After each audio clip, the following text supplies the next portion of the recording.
So when I discovered this next trick, it was like, oh, thank goodness, because I can't needle turn, and basting down those things, just, you've got to be kidding me. And that's the glue stick method. And what you do is you use your beloved freezer paper. Where'd it go? I had it just right here. A girl can never have them. You know, my fear is they're going to stop making this stuff. I probably should hoard it up.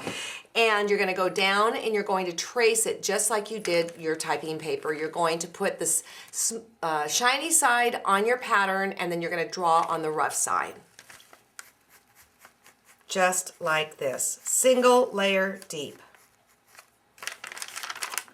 Then you're going to cut it out. Probably should be using my paper scissors if you want to get right down to it.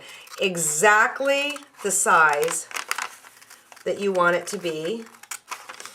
And one really cool trick is, rather than having to cut out one after another, you can take your freezer paper and layer it up. Make sure I made this big enough. Yes.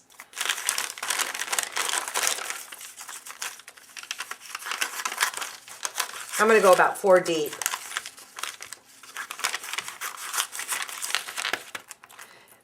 And then I'm going to press them all together so it's dull, shiny, dull, shiny, dull, shiny, dull, shiny. I'm going to iron them like this. And then I'm going to trace around like this.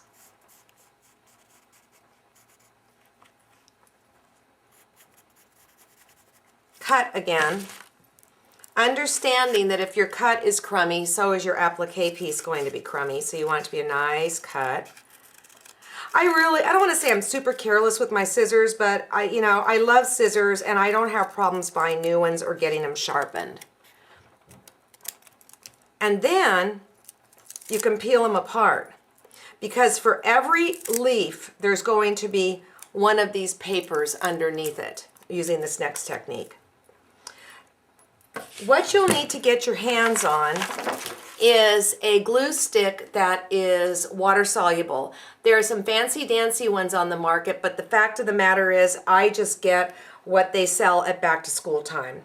And then what you'll do, I'll use this leaf, you'll go to your big piece of fabric, you will iron this shiny side down like this, and then you're going to take the glue stick and put it on the edge of the freezer paper, and then you're simply going to work it around like this. And if you're doing it by hand, you don't have to worry that the ends are perfect. If you're doing it by machine, you're going to have to make sure the ends are perfect, because when you're appliquing by hand, you could get in there with the needle and massage it.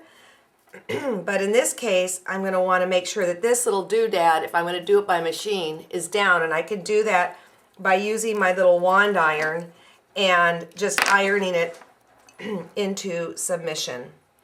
Let me get this here. Like that. Okay? And work all the way around. So that when it's all said and done, I'll get that one on there too. What if that's Ricky? Let me go check it out. I'll be right back. It wasn't Ricky, it was our banker guy. We just refinanced again, and I think we got the lowest home rate ever. I mean, we hit it just right. So hopefully we'll have the place paid off in 8 years. That'd be great. Anyways, back to this. You want to get this so it's absolutely perfect looking on the top if you're going to be working by machine. If you're going to be working by hand, you can finagle those corners in as you work. That's no problem. Now, the bad news with working this way is you are going to sew it on with the paper still in it, whether it's by hand or machine, and then when the whole thing's done, you're gonna spray it, get it wet, and then cut a slice, a hole, and then pull out the paper and remove all the paper before you go and machine quilt it. But I will say that this was better than doing it all with stitches. But up next, I'm going to share with you an idea that in my book, rock and rolls. I know you'll love it too.